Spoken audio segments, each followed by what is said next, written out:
Chi Sao is a very difficult thing to learn because it's based on sensitivity and just obviously what you're feeling. So because of that, as a beginner, it can be quite a difficult thing to pick up. So what I've tried to do is to structure Chi Sao so that we have what we call 13 basic techniques.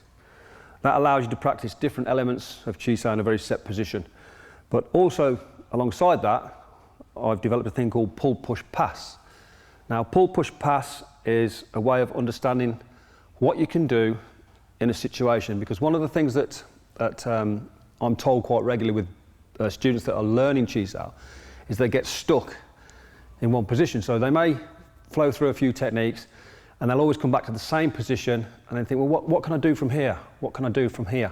So what I've done is I've put together a thing called pull, push, pass, which will give you one of 3 ideas to work on. If I just give you a little example of that. So if we're going from the basic rolling technique with Gareth here, when I go to, let's say, the most common technique is a bong lap chop here, okay? From this position, I've got 3 options, okay? So I can pull here, same technique again. I can push, or I can pass. Okay, so I've always got one of those 3 options wherever I am in Chi Sao. If I get stuck and think, oh no, I'm doing that same thing again, what can I do? Can I push it?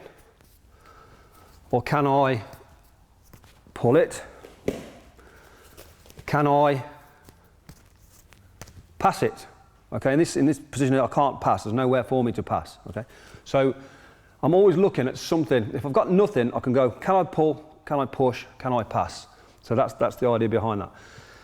So with that, we then introduce what we call 13 basics. And all it is a way of sort of going, right, number 1, I'm going to do a bong lap chop, okay, over the top of the hand here.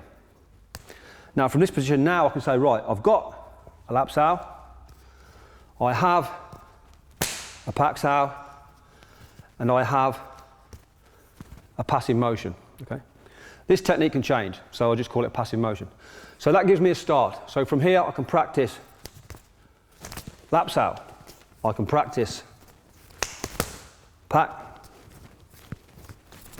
and I can pass. And I can work those. So I go here, lap, here, pak, here, pass. Okay. Obviously I can then introduce the footwork to that. So this just goes on and on. This is the starting point. So I go from here. If I'm going to use the pak sao, I might want to bridge and work in. So I can isolate. So I can work from here and start to bridge. If I'm using a lap sao, I might want to turn. So I'll go from here and I turn. So I don't just have to sort of stand still. This is the basic pull, push, pass.